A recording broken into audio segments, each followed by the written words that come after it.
Faith is built one block at a time. Let's build together. You ever had one of those moments where your kid asks you to do something and your response is, "What?" The night before show and tell, Macy looked at me and said, "Dad, I want you to be my show and tell."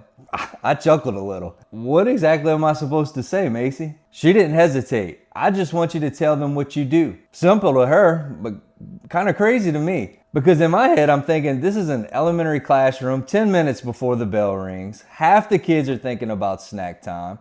The other half are mentally already on the bus. And how do I present full-time missions to them? What am I really going to accomplish in just 10 to 15 minutes? The next day I get a call from the school asking if I'm still coming. So I said sure and headed that way, grabbing a few items before leaving the house. Not props, but pieces of our calling. I walked into Hattie Watts Elementary and the assistant principal escorted me down the hallway. We joked about how I'd officially become show and tell, and I told her I wasn't quite sure what I'd even be doing, but we'd figure it out. So we stepped into the classroom. It was the last few minutes of the day. Backpacks were half zipped, chairs were squeaking, attention spans were negotiable. Macy stood at the front and introduced me. And I tell you, watching your daughter proudly explain that her dad is a missionary hits different. Then I stepped forward. I pulled out our VOHM ministry booklets. I passed them around so they could see the faces of children from Myanmar and Kenya.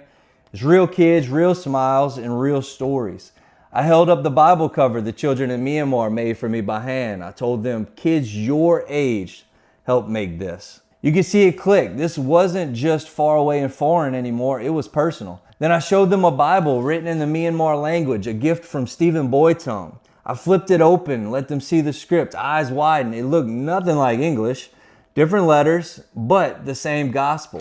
I pulled out a globe and spun it. I pointed to the United States where we are. Then we slowly turned it all the way across oceans and found Myanmar. We talked about Kenya. We talked about the Bahamas. We talked about what an orphanage is, not just a building, but a place where kids are loved, fed, discipled, and told about Jesus. At first, they were kind of listening, then something shifted. Hands went up. How long does it take to fly in a plane that far? Why don't they have parents? And so on. Standing there in that classroom, I thought about Matthew 19:14, where it says, "Let the little children come to me and do not forbid them, for such is the kingdom of heaven." Jesus didn't overlook children.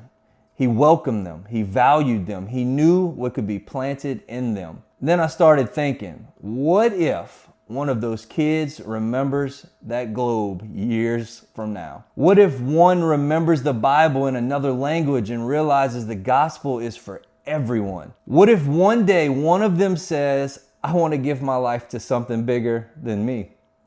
I may never know. I may never see the harvest from those 10 to 15 minutes, but seeds were sown. Sometimes we think impact only happens on big platforms and big crowds with big moments. But sometimes it happens in a noisy classroom 10 minutes before the bell with a globe and a handful of ministry treasures. I walked out proud as a dad, but more than that, I walked out hopeful. Hopeful that maybe, just maybe, something eternal was planted in a child's heart. Never underestimate a small moment in God's hands. You may not see the harvest, but a seed planted in a child today can shape a calling tomorrow.